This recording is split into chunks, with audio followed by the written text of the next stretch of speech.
que está sendo chamado de terceira onda da publicidade digital é o Retail Media.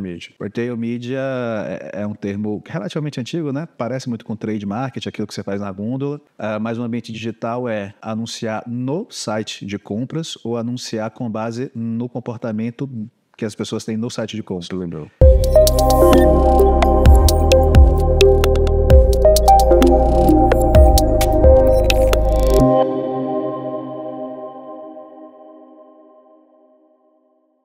Sejam muito bem-vindos a mais um episódio do nosso Marcas de Valor Talks. Hoje a gente está com um convidado que é um grande parceiro, cara que a gente se conectou não tem muito tempo, mas um cara que eu já acompanho o trabalho há um certo tempo, até sem ele mesmo saber, sem mesmo conhecer, Lucas Reis. Meu irmão, obrigado por aceitar nosso convite aí, viu? Eu que agradeço o convite, um prazer estar Esse aqui. papo vai ser bem legal, viu? Fala um pouco do seu currículo para a galera aqui agora, viu? Vamos lá. Gente, Lucas, ele é fundador da Zygon EdTech, doutor em comunicação, presidente da da ABMP, Bahia, e vice-presidente de assuntos governamentais da IAB Brasil. É isso mesmo? Isso mesmo. Pronto, meu irmão. Velho, obrigado pela participação e pela presença e pela disponibilidade, viu? Obrigado pelo convite, Albert. Eu fico muito contente de a gente ter iniciativas como essa, de botar mais foco no trabalho de construção de marca, mais foco na área de marketing, mais foco nesse olhar de mercado e de negócios. Então eu fico feliz e lisonjeado, porque as pessoas que passaram por aqui são pessoas de altíssimo nível e esse é um podcast de altíssimo nível. Espero conseguir manter esse padrão. Mas vai, com certeza. Meu irmão, para a gente começar aí o papo, eu queria que você falasse um pouco de Lucas, como é que você entrou nesse mercado de comunicação, sua formação. Boa. Fala um pouquinho para a gente aí. Eu sempre conto essa história. Com 15 anos, eu decidi que eu queria ser empresário e eu li que quase todos os empresários de sucesso eram formados em engenharia. E como eu estudava na escola técnica, que era a Cefet, né, na época, agora é o IFBA, eu pensei, vou fazer engenharia, e aí estudei todos os cursos de engenharia que existiam. Tinha um curso na UNEB que era engenharia de produção, que eu li que era o engenheiro gestor, né, engenheiro de processos e tal. Então eu falei, isso que eu vou fazer. E a UFBA não tinha esse curso de engenharia de produção, só tinha as engenharias mais tradicionais, civil, química, elétrica. E aí eu, adolescente, falei, não vou fazer esse curso de engenharia na UFBA. Na UFBA eu vou fazer um curso de humanas porque eu quero ter uma formação mais 360, então uma formação mais objetiva, mais técnica da engenharia, e vou fazer um curso de humanas na UFBA. Fiquei na dúvida entre fazer jornalismo ou economia, mas eu pensei que as duas áreas eram áreas muito sólidas, né? A carreira de jornalismo, a carreira de economista, e aí eu pensei, eu vou pegar um curso que tenha uma carreira menos tradicional, que aí o professor vai passar menos tempo tentando me ensinar a carreira. Uhum. E aí eu fiz uma outra habilitação na Federal, que era de comunicação e cultura, que as pessoas chamam de produção cultural. Então eu passei nos dois vestibulares, só que a UNEB estava atrasada, e a UFBA estava semestralizada na época. Então eu comecei o da UFBA primeiro, e aí me apaixonei por essa fronteira entre tecnologia e comportamento que eu vi na comunicação digital. Comecei a faculdade de engenharia, mas no meio dos dois cursos surgiu dentro da Universidade Federal um laboratório de pesquisa sobre publicidade digital financiado por uma agência de publicidade. Uma parceria em comum na área de ciências humanas ou de ciências sociais, quando uma empresa se associa à universidade.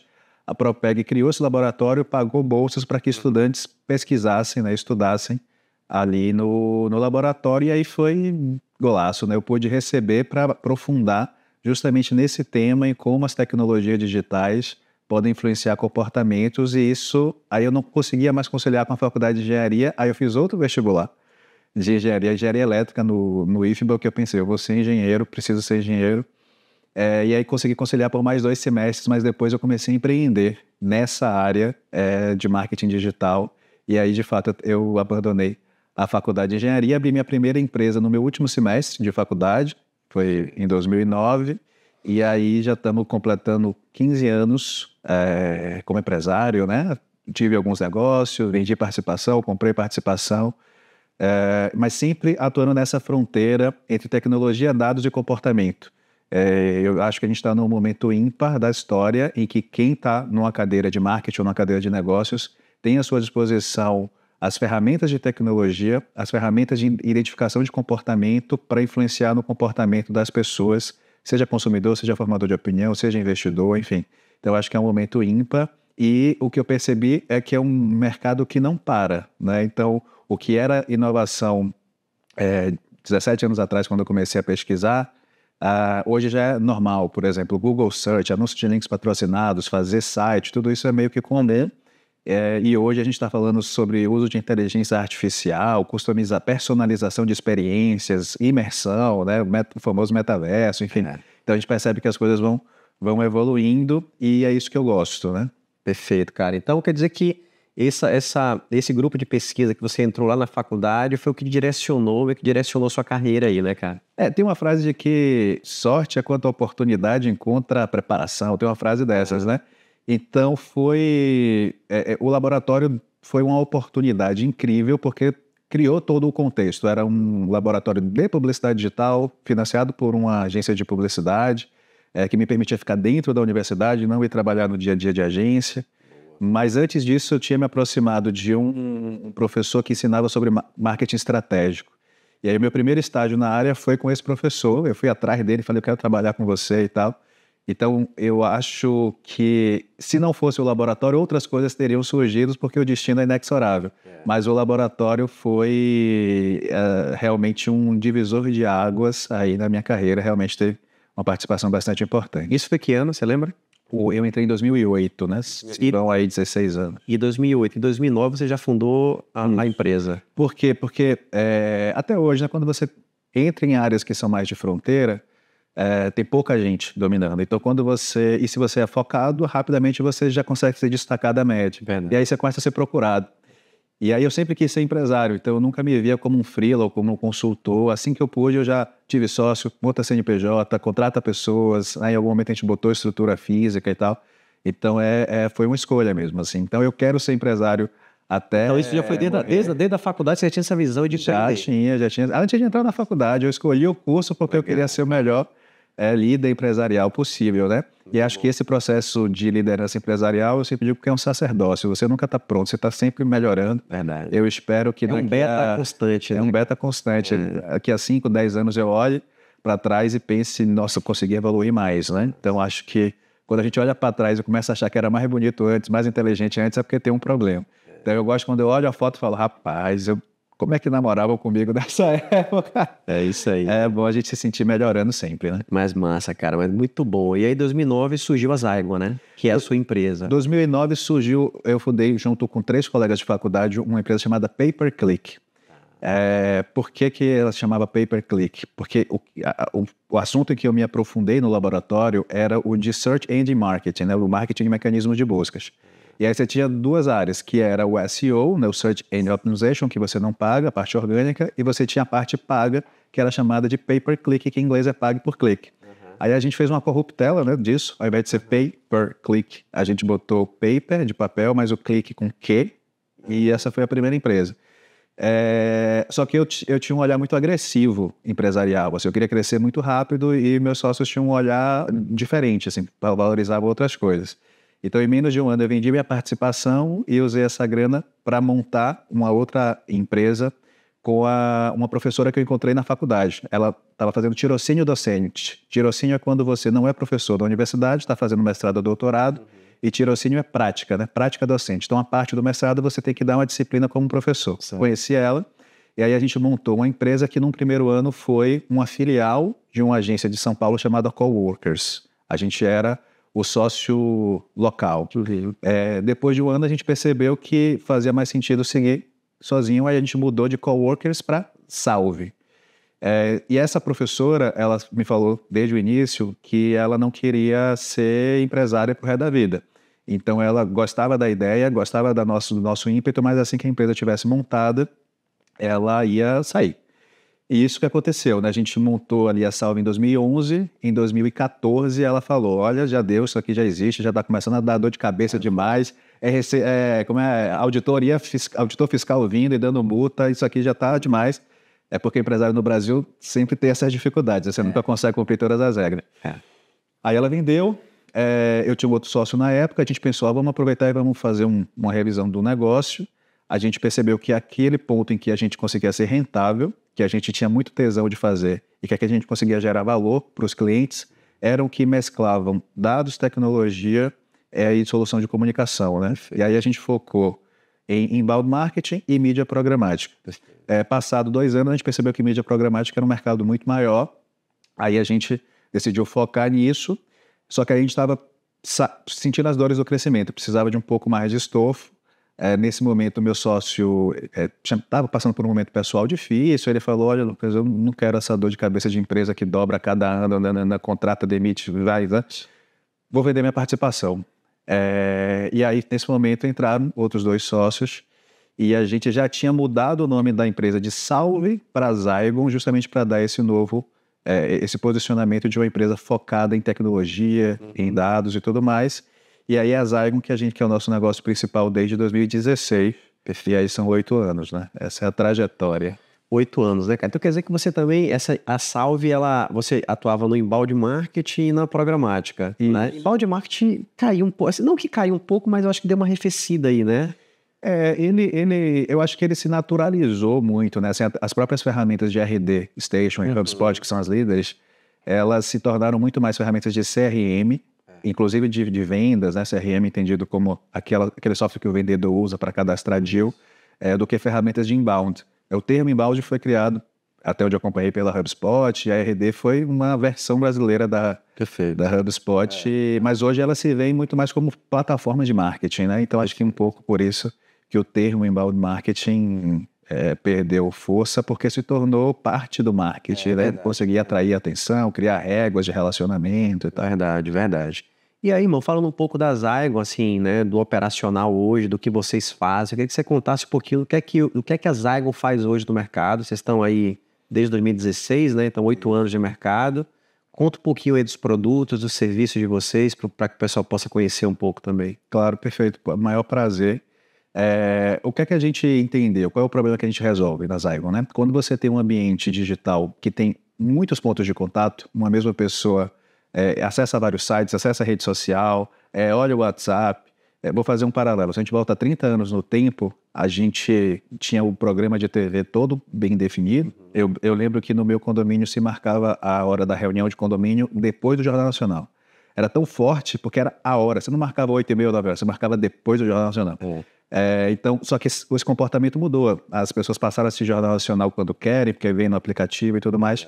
Isso criou um desafio para quem precisa anunciar, que é como é que eu sei onde anunciar?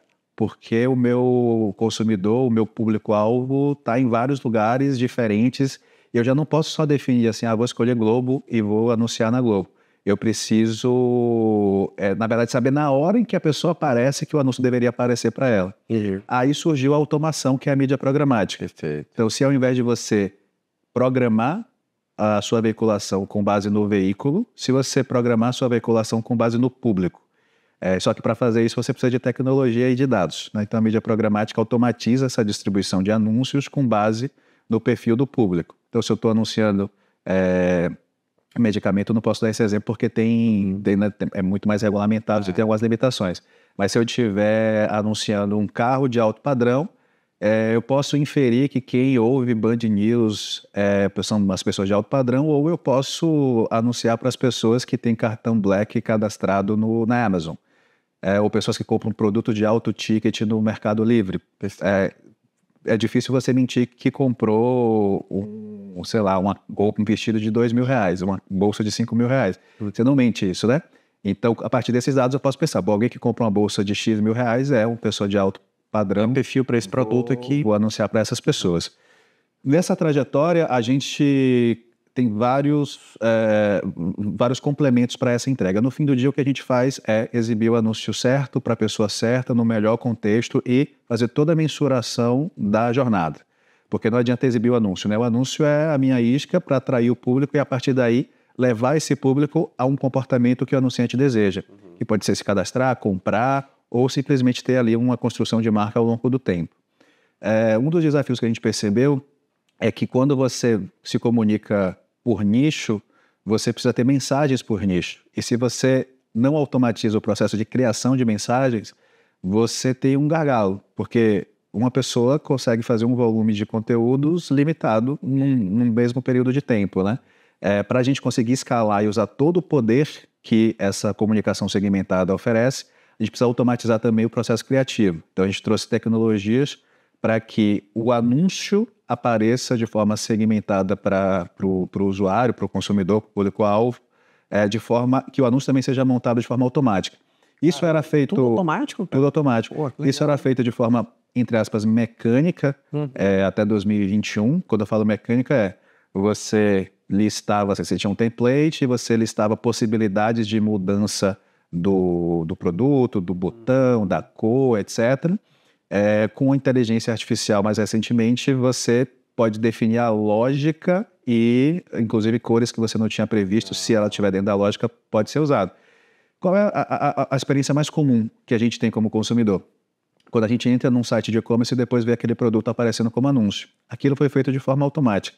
Não é alguém que já deixou pré-definido que esse tênis vai aparecer para você, até porque se você antes do tênis viu, sei lá, uma calça de corrida, vai aparecer o tênis e a calça. Então não tem como pensar em todas as combinações. Você pensa na lógica e usa a tecnologia para montar o anúncio da melhor maneira. Qual seria a outra opção? Seria se eu tenho um varejo, o cara ia entrar lá e ver um tênis, mas a minha oferta do dia é de boné. Eu ia vender boné para quem quer comprar tênis. Não é o ideal. Então, que tal eu vender boné para quem quer comprar boné e tênis para quem quer comprar tênis? E não só no geral, tênis, mas se o cara quer comprar aquele tênis daquele perfil específico, passou 3 horas lá na página, viu várias opções parecidas e tal. Então, a tese é uma tese de que eu posso ser mais relevante se eu tiver mais aderente ao perfil e ao momento do público, né? Então, é isso que a gente faz. Para finalizar, a gente evoluiu muito na estrutura de dados.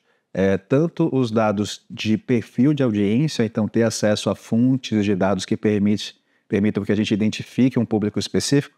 Semana passada eu estava conversando com um cliente que vende ração para animais, só que são rações premium, são rações muito caras. Então não é só para quem tem pet, é para quem tem pet e renda alta.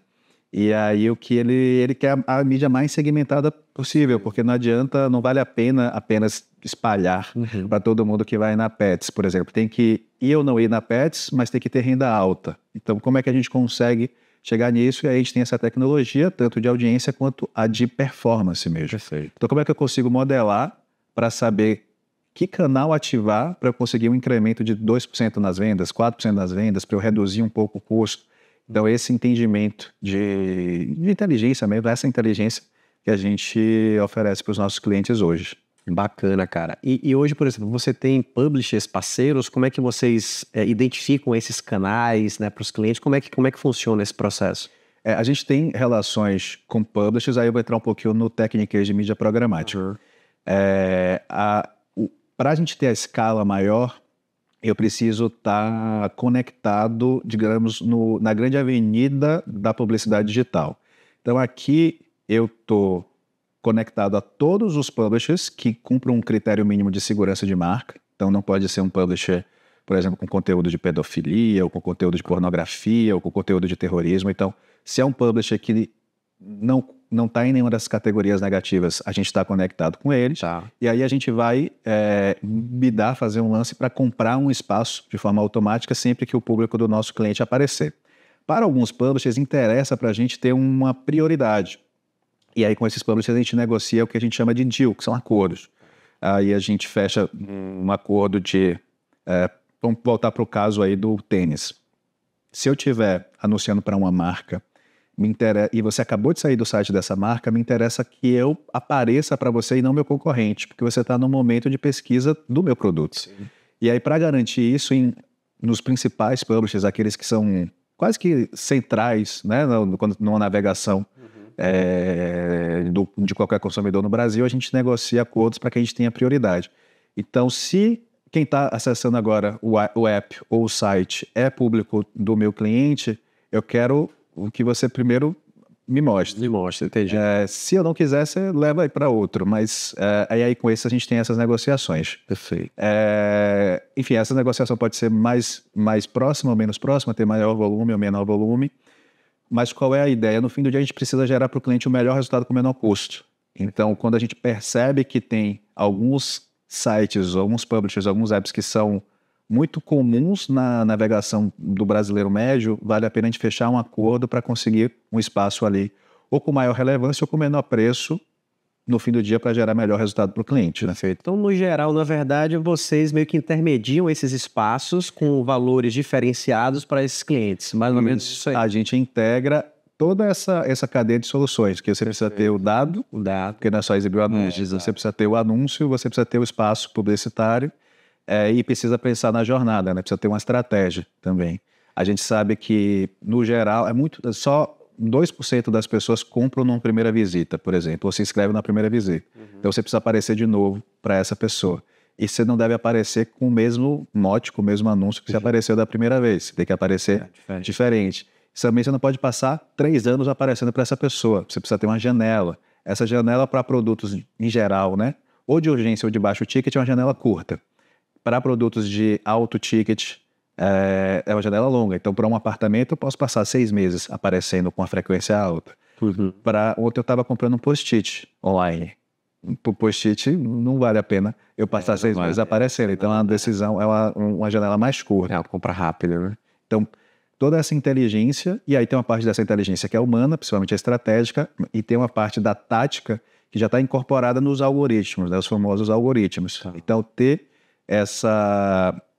vou chamar de algoritmos de novo, né, mas ter essas táticas já pré-montadas para o desafio do cliente. Se o cliente quer apresentar um produto novo, então interessa ter um grande alcance, mas numa frequência suficiente para que as pessoas percebam.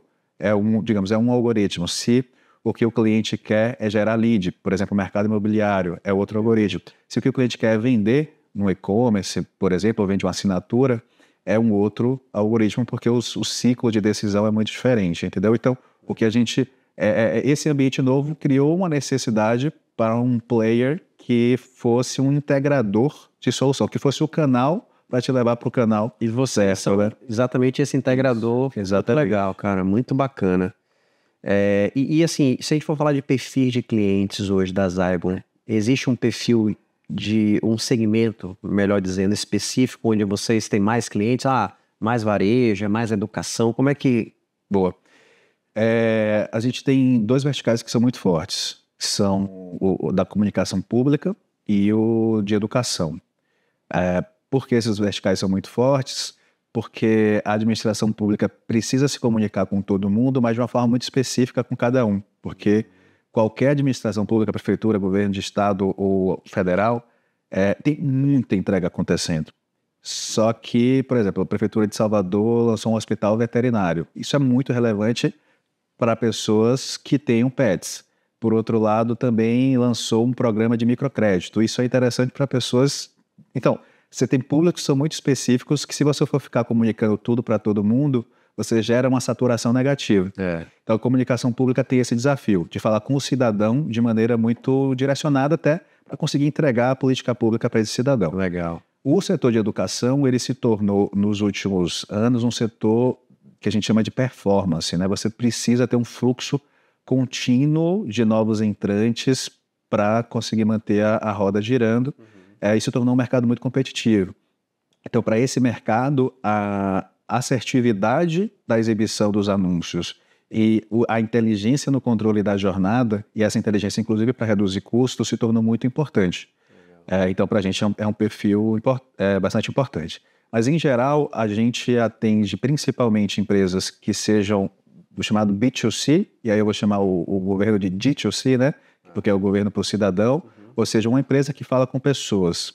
A gente tem alguns clientes que são empresas que falam com empresas, mas especialmente quando precisam fazer um trabalho mais institucional. Então, no ano passado, a gente fez, junto com a Ideia 13 e com a Ative, uma campanha global da Selling, que estava apresentando o novo diesel feito de macaúba. E era uma campanha para o mundo inteiro, literalmente, durante a COP que estava acontecendo no Oriente Médio. Para fazer isso sem tecnologia seria desafiador. Imagina você ter que negociar com um veículo da Inglaterra, da África do Sul, dos Emirados Árabes, do Brasil, era impossível. Então a tecnologia viabilizou essa campanha e de uma maneira que ela seja muito assertiva, porque interessa para o grande público, mas interessa muito mais para os formadores de decisão mais próximos dessa temática de transição energética nesses diferentes mercados. Nossa. Então, em geral, quando é B2B, é muito mais uma comunicação institucional, né?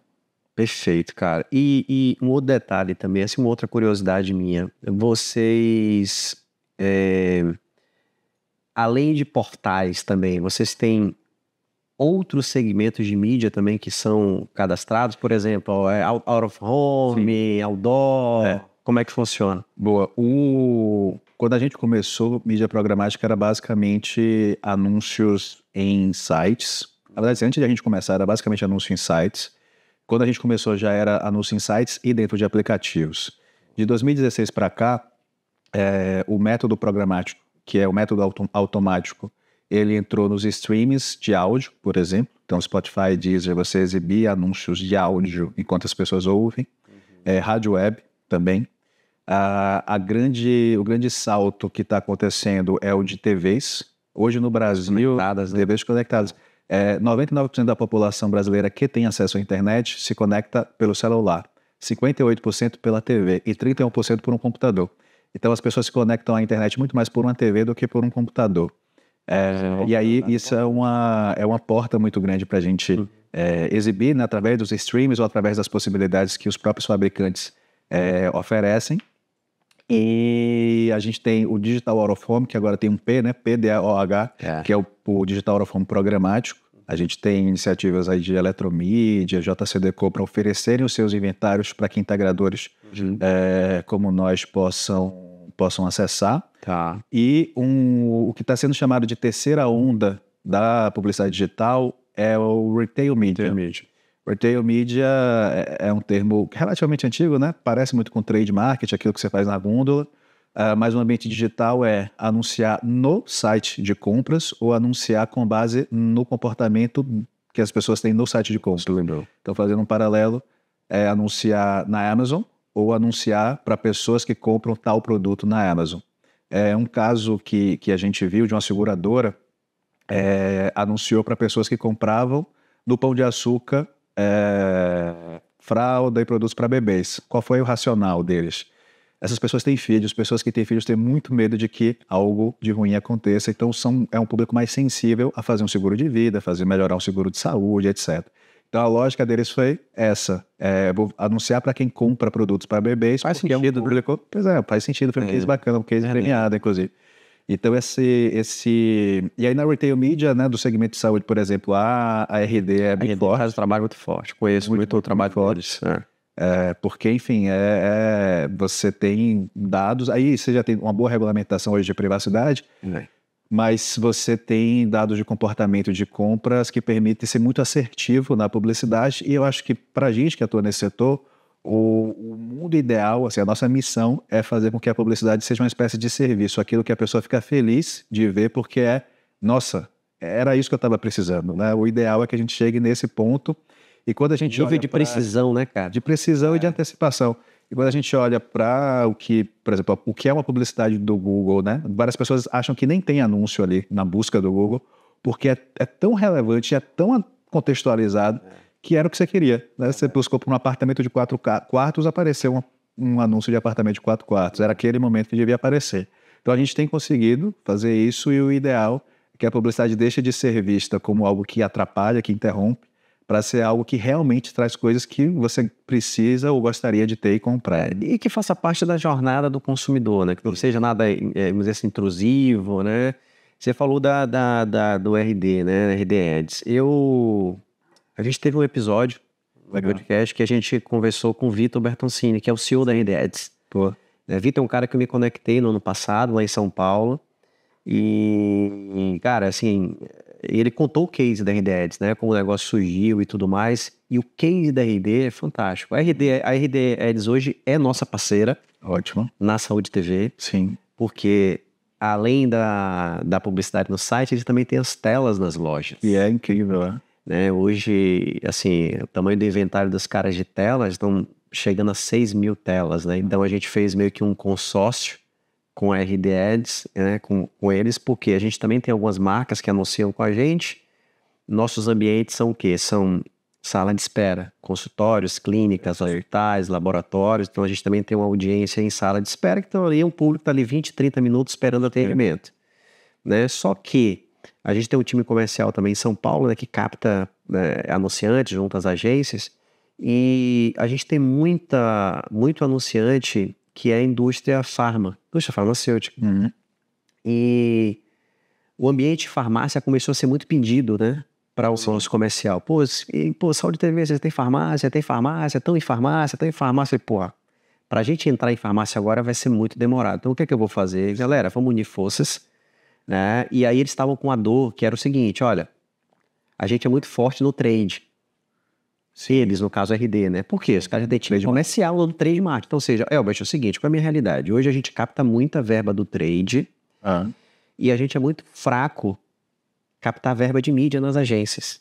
Sim. Então, a gente pode unir forças, como vocês já são mais fortes nas agências. Então, a gente faz aqui uma união de forças e hoje a gente meio que conectou esse inventário da RD no nosso inventário da Saúde TV e hoje a gente já faz muita conexão, né, de troca de campanhas, né, campanhas de clientes que anunciam com eles, que anunciam com a gente, clientes que anunciam com a gente, que também anunciam com eles, e a gente fez uma soma de forças, né, nesse sentido, né? E a gente vem acompanhando o crescimento do retail media. E ainda falando do retail media em varejo farma, um outro grande player acabou de startar o seu negócio, que é a PagMenos. Não sei se você também está acompanhando. Pois é. Bacana. A PagMenos acabou de startar, criou uma vertical de negócio agora, né? O Renato Camargo, que é o VP de marketing deles, inclusive gravou também um episódio com a gente lá em São Paulo. Ele já tinha me adiantado que eles iam estruturar, né? E aí trouxeram o Carlos Lacerda, que hoje é o diretor dessa vertical. Estão estruturando, crescendo e voando, porque os caras entenderam que a vertical de mídia hoje, o retail media, mundialmente falando, os caras, depois do case da Amazon, né? Os caras entenderam o seguinte, peraí, esse ponteiro aqui é interessante, esse braço aqui é um braço relevante de faturamento. E os caras estão correndo com isso, né, cara? Então, a RD já tem um puta de um case, já trabalham muito bem com as marcas, essa questão de jornada que você falou, jornada do cliente, com CRM, entendendo, por exemplo, toda vez que você vai na Drogazil, você dá seu CPF, né? Até ali que ele te traqueia. Isso. Ele vai traquear, sabe? Toda vez que o Lucas for lá, ele vai saber o que é que você comprou, o perfil de produto, é aquilo que ele oferece para as marcas. E é interessante a gente falar que hoje todo esse processo, ele já está... Você tem regras e um player como o RD está em conformidade. Segue a regra. Isso. É um anunciante que faça uma campanha, está super protegido para fazer uma campanha segmentada, seguindo as legislações, não só as nacionais, porque um player como esse, usa tecnologia internacional, segue não só a LGPD, mas o CCPA americano e a GDPR, que é europeia. Então, pode ficar bem tranquilo. Eu falo isso porque vários anunciantes são globais. Né? Então, não adianta estar em conformidade com o Brasil. Precisa estar em conformidade global, né? Uma coisa que ele me falou é o seguinte, Albert, por exemplo, a gente nunca fala que o cliente é você, não. A gente tem um perfil. Qual é o perfil que Lucas se encaixa aqui no perfil de clientes da RD? É o perfil de cliente que consome mais o produto Y, X e Z. Isso. Qual é o perfil de Elbert? A Elbert está nesse perfil que consome o produto W, Z e não sei o quê. Então, nunca é nominalmente falando, né? Por perfil, é por amostragem. Então, eu quero o meu produto, eu preciso de clientes desse interesse. Então, é basicamente isso aí, né? Isso, exatamente. O nível de acuracidade é fantástico, né? Porque você tem dados de altíssima qualidade, super bem estruturados. Para o varejista, o varejo em geral é um negócio com margem muito apertada. Tá? Você vai ter algum segmento de varejo que tem margem mais elástica, mas em geral é um segmento com margem muito apertada. O segmento de mídia é um segmento com margem mais ampla. Né? Se a gente for olhar historicamente, a margem do Walmart é menor do que a margem da CNN. A margem da Magazine Luiza é menor do que a margem da Globo. Por quê? Porque o negócio de mídia é um negócio que absorve mais margem. O que eu ouvi, por exemplo, de um VP do Mercado Livre é uma visão de usar a parte de ads para gerar cash flow, para gerar caixa, para financiar o crescimento do negócio de varejo, que é um negócio mais apertado. Quando você olha o resultado, no caso da Amazon, que é uma coisa fora de série, você tem o serviço de tecnologia, o serviço de publicidade gerando resultado para financiar ali o crescimento do negócio de varejo, né? Ou seja, o caixa que entra e que sai, né? Reinvestimento em mídia. E por que mídia tem margem? Por que que essa mídia tem mais margem ainda? Porque para o anunciante é excepcional você exibir o anúncio com base em... Eu não quero anunciar para todo mundo, eu quero anunciar para quem compra aspirina ou para quem compra marca X, enfim. Então você consegue ter um nível de acuracidade, eu gostei dessa palavra que você colocou, que vale muito a pena. Então eu não preciso impactar 1 milhão de pessoas, eu posso impactar as 15 mil que de fato compram o meu produto. Então, para o anunciante, isso é muito bom. Eu acho que para o usuário também porque você acaba recebendo mais anúncios que são ligados ao que você, de fato, consome, né? Produto de interesse. Lucas, uma dúvida. Vocês, por exemplo, eu sou um varejista, certo? Sou um varejista e eu quero estruturar uma operação de retail media no meu negócio. Hoje a Zygon dá essa consultoria? Não dá. É meu sonho que dê. A gente já teve iniciativas de atender. E aí tem oportunidade, hein, cara? Tem muita oportunidade de atender o sell side. Uma das coisas que a gente aprendeu, né, nesses 8 anos de empresa, nos meus 15 anos, é que o difícil de ser empresário é você escolher, conseguir dizer não, né? Então tem muita oportunidade boa, mas a gente tem uma capacidade, a gente tem uma capacidade de execução. Então a gente entendeu que a Zygon, pelo menos por algum tempo, ainda vai focar muito no anunciante e na agência, né? No chamado buy side, na demanda. A gente enxerga muita oportunidade em auxiliar quem quer entrar no sell side, né? Fornecendo dados e fornecendo... Porque um RD da vida não é só o anúncio que aparece lá, também é fornecer dados para que você possa impactar as pessoas fora do ambiente da RD. Isso. Então a gente interage com a RD ou com a iniciativa nova da Pague Menos com o olhar do comprador. Espero que no futuro próximo a gente também auxilie. A gente vê uma oportunidade incrível para varejistas locais, até para fazer relação com grandes marcas e tal. Muito, cara. Porque grandes marcas, inclusive, têm desafios que são locais, né? Preciso aumentar meu share naquela praça. E aí, se você tivesse uma parceria como essa... Mas, enfim, quem sabe não é um negócio que a gente vai lançar junto aí, né? Vamos conversar. Tô te perguntando isso porque, né? É engraçado. Na Saúde TV, por exemplo, a gente tem algumas oportunidades nesse sentido. Por exemplo, a Pague Menos nos convidou para a gente conversar, para a gente participar, né, dessa estruturação desse negócio deles com a nossa tecnologia. Sim. De TV. Então, por exemplo, hoje a gente tem o CMS, né, que é o software proprietário, é nosso, a gente tem um time de tecnologia, a gente hoje tem software para isso, e aí os caras chegaram, porra, beleza, eu não vou construir isso, eu quero um parceiro que já tenha e tal. E a gente começou a ver oportunidade, falei, poxa, como a Pague Menos, tem outras redes, por exemplo, de varejo farma, que estão à disposição aí de projetos, mas não só para telas, também para os seus sites, para os portais. Então, aí que tem oportunidade. Isso. Né? E aí a gente começa a ver também, não só varejo farma, mas varejo alimentar também. Se a gente puxar hoje para a nossa realidade aqui da Bahia, por exemplo, a gente tem boas oportunidades. Dicas de Perideal, Atacarejo. Muita oportunidade de pessoas de marcas que ainda não despertaram para isso. Da oportunidade que tem na mesa. Agora, é um desafio para o varejista, porque quando eu falei do lado bom, né? Que você passa a ter um negócio com margem ali, gerando caixa. Só que você precisa fazer isso sem atrapalhar o seu negócio principal. Então, colocar um anúncio num site de e-commerce tem que ser muito bem pensado, porque você não pode vender... Qual é o seu business principal? É vender produto ou serviço. A venda de anúncio não pode competir. Então, definir onde colocar, definir a frequência, é uma ciência. Tá. A gente conversou tem uma empresa inglesa chamada Dunhamby, que oferece esse tipo de inteligência e solução para varejista e tal. Eles eram RD clientes deles, na verdade, é da Dunhamby. Boa. Que faz isso bem, só que eles têm um nível de corte, assim, é uma empresa britânica, você pensa em Libra. Quando você vem para o mercado brasileiro que já funciona em real, isso aí já dá uma quebrada. Quando você vai no varejo, uma rede que fature 100 milhões é uma rede pequena, né? Porque, enfim, é um negócio com muito fluxo. Então, tem um mercado imenso, uma profundidade de mercado. Bora que aí, estamos registrando aqui. Oportunidade aí, cara, tô falando sério, cara. Daqui a 5 anos a gente mostra, naquele dia... Surgiu um unicórnio, porque é um negócio com potencial para ser unicórnio. Quando a gente pensa Latam, né, não só Brasil, você tem muita oportunidade. Muita. Porque é um business muito fragmentado ainda. Apesar das consolidações, ainda é um business, eu acho que vai ser por muito tempo, com muitas cadeias que são regionais, cadeias que inclusive não têm interesse de fazer parte de um grande grupo. Então acho que aí tem uma oportunidade boa.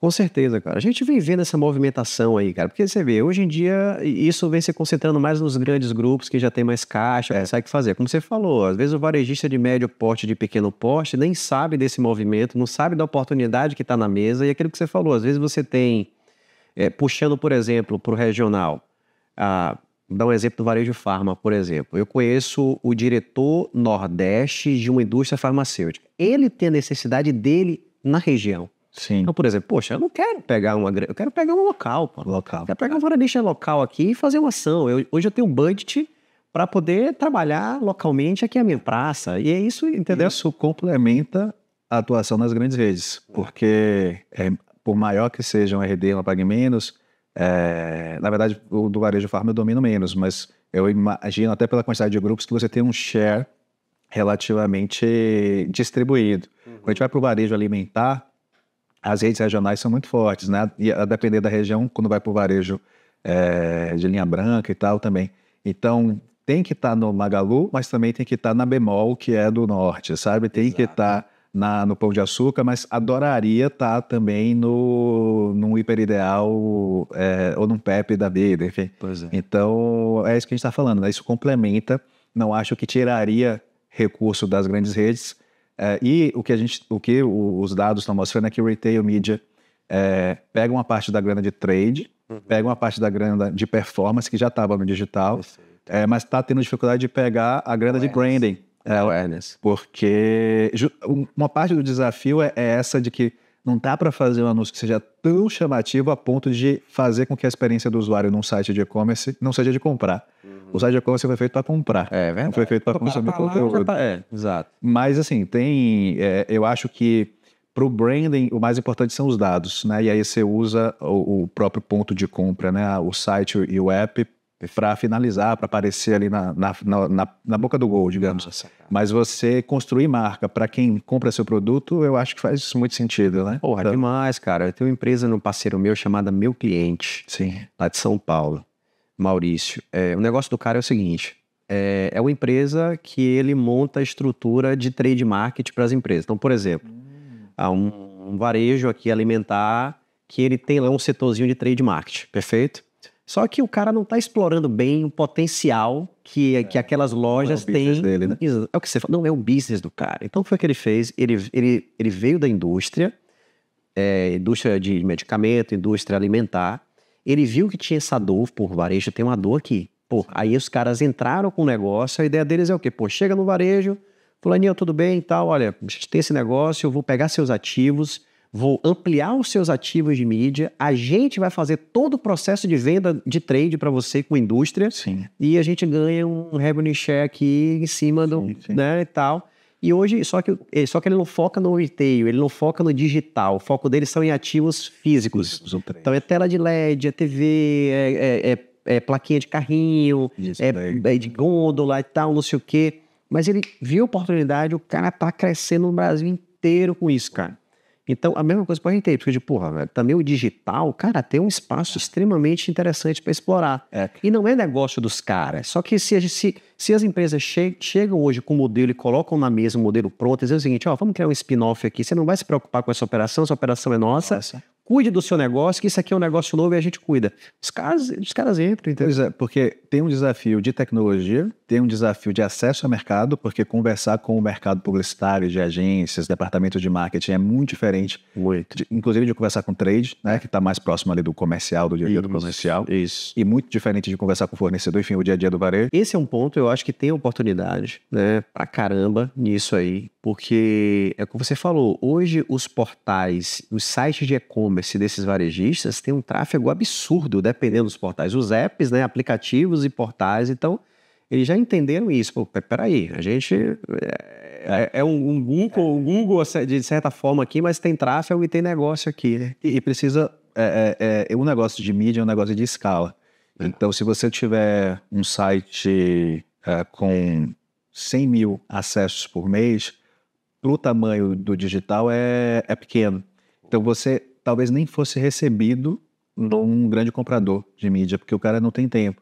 Então, para chegar nesse grande comprador de mídia, pode ser interessante oferecer de forma programática, porque aí ele compra de forma automatizada, ou fazer parte de uma rede, né? E essa rede é quem negocia ali por todos, e aí consegue os ganhos de escala. Então, eu acho que é um caminho. Assim, o retail como eu falei, a terceira onda da publicidade digital, é a onda que mais cresce no mundo. Assim, o negócio de search, né, que o Google comanda, lidera, ele já cresce um dígito ao ano. O negócio de display de social media, você tem um TikTok que cresce mais acelerado, mas na média ele cresce também ali no máximo 10-12%, e o negócio de retail é o que cresce muito mais acelerado e tal. Concordo com você. Terceira onda que já está subindo aí, já para a segunda e tal. Então, está começando agora. Então, esse é o grande diferencial. Acho que tem uma oportunidade gigantesca nesse sentido aí.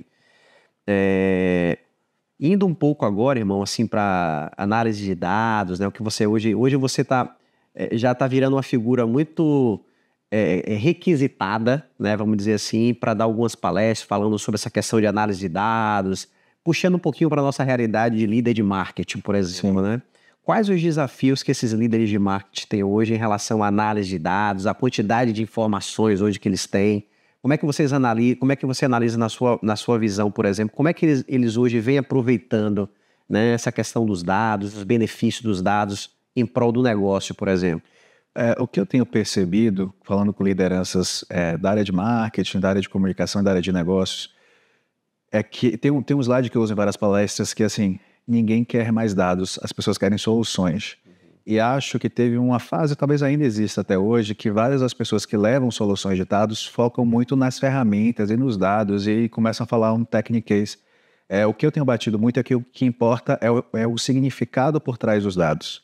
E significado vem muito a partir da pergunta que você faz. Então, o que eu tenho visto das lideranças de marketing é uma vontade de um matching entre eu tenho esse desafio de negócio, eu sei que se eu olhar para os dados eu vou achar a solução, mas me falta esse tradutor, que é um papel que a gente, né, na Zygon, e que eu pessoalmente tenho tentado auxiliar, seja para que a própria liderança de marketing saiba qual é a pergunta certa a fazer, ou saiba qual é o skill que a equipe precisa ter, o que tipo de fornecedor precisa contratar, porque em vários momentos eu fui para reuniões em que apresenta uma montanha de dados. Sem significado nenhum, assim, ou aí você apresenta o churn do cliente, apresenta o ticket médio, apresenta a taxa de cliques, apresenta gera muita confusão, né? Gera muita confusão. Então, a minha conversa é muito mais de estratégia, e aí eu entendo a parte de análise de dados como um ferramental. Mas se a gente tiver o ferramental e não tiver um problema de negócio bem definido, conseguir transformar esse problema de negócio em uma boa pergunta de pesquisa, aí vem meu lado pesquisador. Você pode ter a base de dados que for, você pode ter o ferramental que for, mas você não vai conseguir gerar valor com isso, né? Tem uma frase de que os dados são o novo petróleo. Quem falou isso falou porque a nossa economia passou a ser baseada em dados e as grandes empresas são empresas que mineram dados, né? Amazon, Google, a própria Apple, Nvidia agora. Mas o que eu gosto dessa analogia é porque se a gente tiver petróleo aqui embaixo desse prédio, se ninguém conseguir furar, extrair e refinar, não gera nada, né? Tá aqui embaixo e por milênios a humanidade teve petróleo debaixo dos seus pés e isso não mudou nada na realidade. Com os dados é a mesma coisa. Ter os dados ou poder acessar os dados não é suficiente se você não tiver o processo de refinamento, e esse processo ele se origina num problema de negócio. Então, toda análise de dados, a meu ver, ela tem que ser orientada a um caso de uso, né? Qual é o desafio de momento? Se não, o que eu falo internamente quando me apresento um relatório isso aí você me trouxe um monte de curiosidade legal, mas e daí? O que é que eu faço com isso? E daí? Um dia me apresentaram um relatório que era o dia que teve mais engajamento foi segunda-feira. E daí? É um dado curioso, legal, segunda-feira, mas isso significa o quê? Isso é uma informação relevante para tomar uma decisão de negócio? Significa que eu deveria concentrar minha comunicação nas segundas-feiras? Significa... Porque senão é uma curiosidade. Ou seja, é dado por dado, mas sem, né? Sem significado e sem estratégia em seguida, né? Sem plano de ação. Sem plano de ação. Para conseguir transformar isso em valor, né? O que a gente precisa, que está numa cadeira de negócio ou na cadeira de marketing, é o de conseguir gerar valor com tudo que a gente tem, né? A gente tem muito recurso hoje, eu não estou falando de recurso financeiro. Recurso financeiro a gente tem que pleitear. E aí os dados vêm também para justificar, quando você mostra que o investimento X gerou um retorno de Y. Mas a gente tem um recurso de acesso à informação e da possibilidade de chegar nas pessoas com uma frequência muito alta. Eu estava numa palestra há 2 semanas em Brasília, eu estava como ouvinte. E aí tinha uma pessoa da Globo que falou, a gente acha hoje que as pessoas prestam menos atenção nas telas. Mas, na verdade, o tempo que as pessoas passam olhando para uma tela aumentou muito mais. Porque antigamente a gente tinha uma TV em casa, mais antigamente ainda era uma TV na casa inteira, né? Mais antigamente ainda era uma TV no bairro. Mas, enfim, vamos voltar à década de 90. Você tinha uma TV na sala, você assistia a TV, depois você fazia coisas que você não estava mais vendo TV e não tinha outra tela de suporte. Hoje em dia a gente passa o dia inteiro olhando para uma tela. Seja a tela da TV, seja a tela do celular, seja a tela do tablet, seja a tela do elevador, da sala de espera de um médico. Então, o tempo de exposição do cliente, ele cresceu muito. Os momentos que a gente tem a oportunidade de aparecer para o nosso cliente, hoje são muito mais numerosos, só que com grandes poderes vem grandes responsabilidades, né? Então, a gente tem esse poder, só que trouxe um desafio de usar esse poder de uma forma que seja efetiva, que não seja só usar por usar, ou torrar dinheiro à toa, né? Usar isso de uma maneira intencional, né? Para que a gente está usando isso e saber medir que de fato conseguiu alcançar. Então é essa conversa que a gente tem tido com as lideranças de marketing, né? De dar suporte para internamente ganhar relevância e conseguir defender orçamento internamente dentro das organizações e olhando para fora, olhando para o cliente final, né? Definir as melhores maneiras de conseguir chegar nesse cliente, né? A gente precisa se comunicar. Perfeito, cara. E hoje você já vem dando consultorias nesse sentido para algumas empresas? Isso, a gente tem dado consultorias. Eu terminei um processo de sucessão na Zygon, acabei de não te contando isso. Assim. Quando eu falei que o que a gente aprende como empresário é que precisa saber dizer não, uma das coisas que a gente percebeu é que o negócio Zygon está consolidado e ele tem uma entrega muito focada em mídia programática, uma estrutura de dados de um perfil específico, mas tem outros negócios que, se a gente coloca dentro da Zygon, a gente pede o melhor que a Zygon faz e o novo negócio não consegue florescer ali.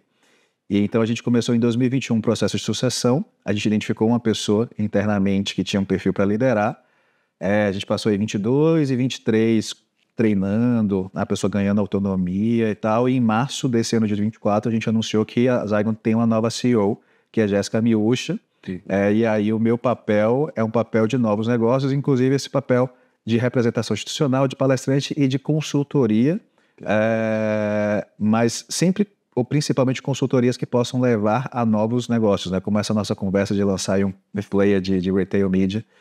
Eu estou deslocado aí dentro do nosso grupo, digamos assim, para estar atento às oportunidades, né? Para estar atento às oportunidades.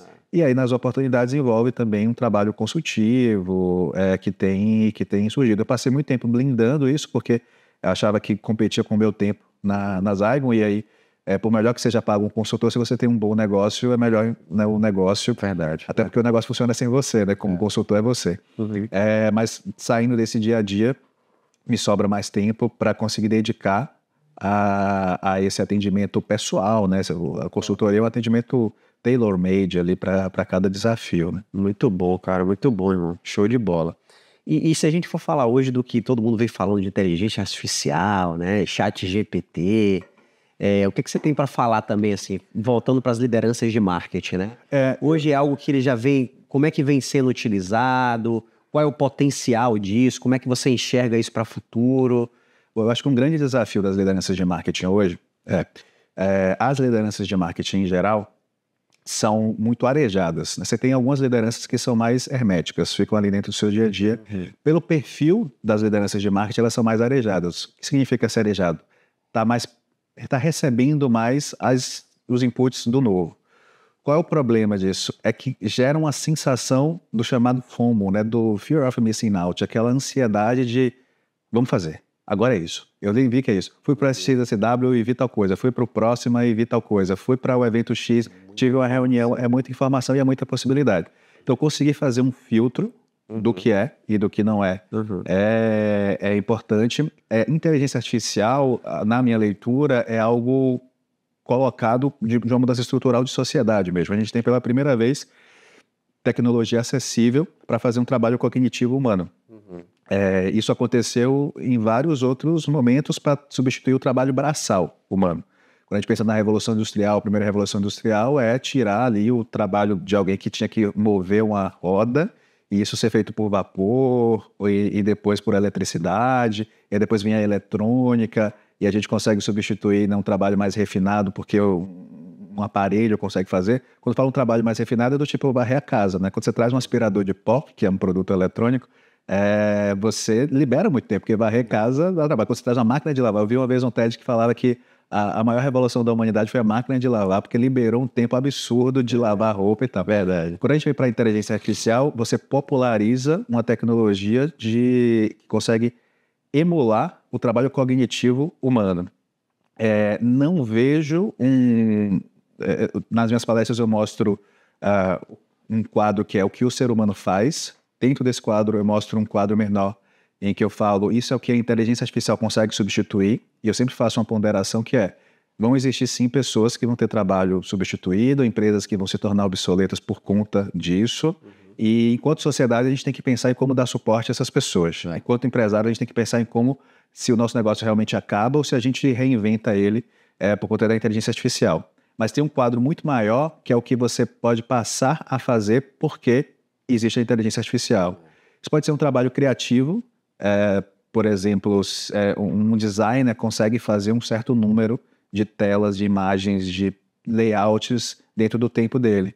Mas a partir do momento que um designer consegue imputar o seu estilo numa inteligência artificial, ele passa a ter ali uma versão, digamos, digital dele ou dela que pode fazer isso em muita escala. É verdade. E aí, nesse exemplo, eu foco em duas coisas. Primeiro o protagonismo do ser humano, você precisa de gente.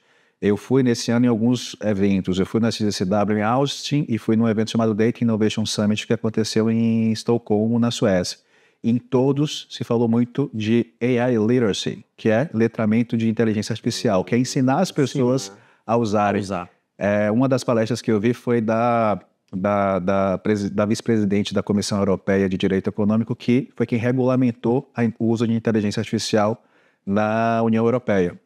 E ela falou assim, por que a gente regulou? Porque a gente quer que as pessoas confiem na inteligência artificial, porque se elas confiarem, elas vão usar, e se elas usarem, a gente vai ter uma mudança social positiva, né? Então, o primeiro ponto é da confiança. Qual é a premissa aqui? É que precisa de gente. Então, a inteligência artificial, ela vem para empoderar as pessoas a poderem fazer mais, né? Você tem um suporte ali cognitivo. A ideia de inteligência artificial é algo não natural que consegue ter comportamentos de um ser humano, que consegue conversar com a gente, que consegue identificar padrões. No varejo, um dos usos de inteligência artificial é para prevenção de perdas. Então, você pega a câmera, pluga numa solução de inteligência artificial, porque é mais fácil que a inteligência artificial não pisque, enquanto que uma pessoa que você contrata para ficar olhando ali, será que tem alguém escondendo o pote de desodorante e tal? Essa pessoa em algum momento vai piscar, essa pessoa em algum momento vai no banheiro. A inteligência artificial não. Então, isso substitui o ser humano? Não, porque assim, se precisar fazer uma ação, precisa de alguém. E toda essa estrutura precisa de uma supervisão humana, porque alguém precisa ser accountable, alguém precisa ser responsabilizado por isso. Meu irmão trabalha na Petrobras, na refinaria. O segmento de petróleo passou por revoluções gigantes nos últimos 30 anos. Então, hoje o trabalho de meu irmão é muito de chegar e acompanhar os processos, e toda vez que precisa de uma ação, ele ia agir. Ele é o responsável, o ser humano é o responsável. Do ponto de vista tecnológico, as máquinas fazem tudo. Mas isso não substituiu o trabalho humano. O que aconteceu foi que alguém que trabalha na refinaria hoje é muito mais bem remunerado do que alguém médio que trabalhava na refinaria 40 anos atrás. E esse ganho de produtividade fez com que a sociedade se tornasse tão mais... Você teve tanto dinheiro mais circulando na sociedade, apesar de todas as nossas desigualdades, que criou várias profissões novas, né? O meu negócio é uma profissão nova, que só existiu porque muito dinheiro foi investido para todo esse nosso lastro tecnológico. Então, a visão que eu tenho, aí até mais, digamos, mais macro, é de que com a inteligência artificial, mas essa visão não é só minha. A Amy Webb apresentou um relatório que ela fala de um super ciclo econômico, viabilizado por conta da inteligência artificial. Ela traz também biotecnologia e ecossistemas integrados, porque tudo isso você tem um ganho de produtividade e geração de riqueza que cria um novo super ciclo econômico. Legal. E nesse super ciclo econômico você tem muitas oportunidades. Mas voltando para o ponto da liderança de marketing, acho que é fugir do FOMO para não usar por usar, entender que ferramenta não substitui talento. Então, se você usa o Leonardo ou o ChatGPT, ou se você usa o Midjourney, ou qualquer outra ferramenta de inteligência artificial, ela vai gerar resultado desde que ela seja bem operada. E, inclusive, para alguém que consiga sanar os vieses dessas ferramentas ou os erros dessas ferramentas mesmo, né? Quando você usa o ChatGPT, está ali escrito embaixo que o ChatGPT comete erros. Então, se você copia e cola, você está correndo o risco de estar copiando e colando um erro. Verdade. E o ChatGPT não é responsabilizável. Nós somos.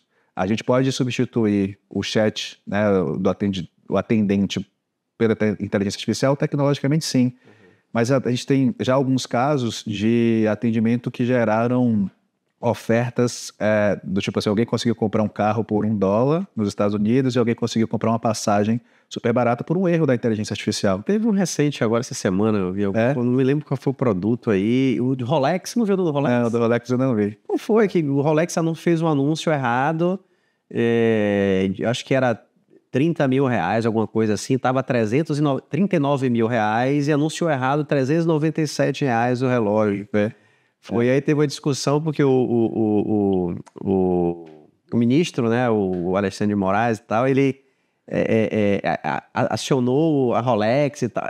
Ele criou uma discussão, né, na internet por conta disso e algumas pessoas compraram, cara. Inclusive chegaram a comprar. Eu falei, e aí, entregou? Não, vai ter que entregar. Você estava lá e entregou. Foi uma falha deles, foi um erro deles. Foi um erro deles. Quando você vai para a inteligência artificial atendendo clientes em escala, a chance de esse erro acontecer é incrível. Aí alguém pode perguntar, mas atendentes humanos também erram. Erram, só que atendentes humanos são responsabilizáveis, né? Você pode demitir, processar, etc, etc. A inteligência artificial não. Então, por isso que, assim, uma das coisas que eu vejo, todo mundo que tem uma aplicação real de inteligência artificial consegue perceber claramente a importância das pessoas no processo. Bacana, cara. Meu irmão, você vê que o papo rola solto aqui, né? Já temos 1 hora de papo já, 1 horinha de papo. Já estamos caminhando aqui já para os finalmente aqui. A gente sempre faz uma pergunta para todos os nossos convidados aqui, que é um trocadilho com o nosso podcast, né? Qual é a marca que Lucas quer deixar para o mundo? Rapaz, essa é uma pergunta sempre profunda, né? A gente sempre quer pensar demais porque a gente quer falar muito bonito. Eu acho que essas marcas vão mudando ao longo do tempo, né? Eu realmente enxergo que tem uma possibilidade de mudança na nossa sociedade positiva com o uso da tecnologia. Acho que a gente vive no melhor momento da história para sobreviver com todas as mazelas que a gente tem e tal. Mas quando eu leio, eu estudo muito história. Assim, quando eu vejo qualquer outra época, eu falo, rapaz, eu preferia ter nascido agora, inclusive do que 50 anos atrás, ou do que nasci 30 e poucos anos atrás, mas do que ter nascido 30 anos antes do que o ano que eu nasci. Então eu acho, inclusive a missão que a gente colocou na Zygon é de trazer as tecnologias para gerar diferença na sociedade, nas empresas e nas pessoas. Outra coisa que eu tenho muito interesse, assim, uma decisão que eu tomei com minha esposa foi de que a gente não vai se mudar de Salvador. A gente quer que Salvador ganhe relevância, a gente quer se tornar mais relevante a partir de Salvador. Ao invés de ter que sair para São Paulo, para Nova York, para Londres, para Paris. Então, o nosso esforço muito grande é de contribuir com o desenvolvimento da cidade no que a gente puder, usar qualquer ganho de reputação que a gente tenha para trazer mais coisas para cá e apoiar iniciativas como aqui o das marcas de valor, que Salvador, Semos Brasil, que aumenta a massa crítica daqui, que faz com que as pessoas queiram vir para cá. Legal. Salvador, primeira capital do Brasil, uma cidade super desigual, muito pobre mesmo, e a gente enxerga que é melhor construir o nosso legado aqui, ajudando a nossa cidade a se tornar melhor no que a gente conseguir, do que sair, aí o apartamento que a gente vai comprar vai ser em outro lugar, a padaria que a gente vai ser em outro lugar. Então a gente quer contribuir com Salvador. Então, Uma marca, eu gostaria de que, ao chegar aos 100 anos, eu espero ainda estar trabalhando aos 100 anos, enxergar que, de fato, conseguir contribuir para que a tecnologia melhorasse a vida das pessoas e que Salvador se tornou uma cidade mais relevante do que era quando eu nasci. Isso tem acontecido não por minha causa, né? Eu fico feliz de ver que Salvador hoje é muito mais relevante do que era 10 anos atrás. Eu espero que daqui a 10 anos seja mais relevante e que hoje a gente use a tecnologia para melhorar a nossa vida. Espero que daqui a 10 anos a gente use ainda mais e que a gente consiga lidar com os problemas que vão surgindo quando a gente usa a tecnologia. Maravilha, meu irmão. Show de bola o bate-papo. Onde é que a galera te acha nas redes? Bom, eu uso o LinkedIn realmente com um perfil mais corporativo, então ali eu produzo mais conteúdo sobre essas temáticas de estratégia de dados, do uso de inteligência artificial em marketing e negócios e tal. O meu Instagram é bem pessoal, então quem quiser ver eu fazendo exercício, fotos de minha filha, eu viajando, é o Instagram. Quem quer acompanhar o lado corporativo, as agendas de trabalho, realmente esse pensamento prático, né, que aplica a inovação do dia a dia, aí é no LinkedIn. No Instagram é Lucas_S_Reis.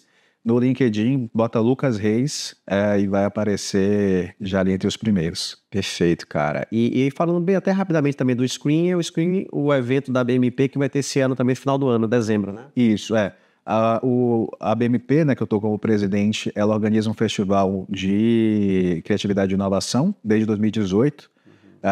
Essa vai ser a 7ª edição. Nesse ano vai acontecer nos dias 4 e 5 de dezembro. Faz parte desse esforço de a gente criar em Salvador massa crítica para que as pessoas não tenham que sair daqui para se atualizar e para que ao longo prazo a gente consiga fazer com que as pessoas queiram vir para cá para se atualizar. Uma coisa que eu sempre repito é que o SXSW, que é o maior evento de inovação do mundo, ele não acontece em Nova York, nem em Houston, que é a maior cidade do Texas, ele acontece em Austin. O Fórum Econômico de Davos não acontece em Zurique, nem em Paris, né? Ele acontece em Davos, que é uma cidade que não é a principal da Suíça. Então, que Salvador, mesmo não sendo a maior cidade, a cidade mais rica do Brasil, que ganhe uma relevância para que exista algumas coisas na agenda, além do carnaval, que todo mundo diga assim, eu vou para Salvador pelo menos, né, uma vez por ano para isso, né? Acho que a gente tem boas iniciativas já acontecendo aqui na cidade. E aí o Screen é a nossa contribuição para que a longo prazo se torne aí um evento de inovação, que pessoas venham para Salvador para beber dessa fonte e voltarem entendendo que Salvador é o local, é o lugar, né? Muito bom, irmão. Quero te agradecer mais uma vez. Obrigado pelo papo. Eu que agradeço. Papo fantástico, né, cara? Você vê que o papo vai rolando, a gente pensa numa linha, a linha de conteúdo já muda, a pauta já vai mudando. Porque eu acho que o bate-papo é isso, né?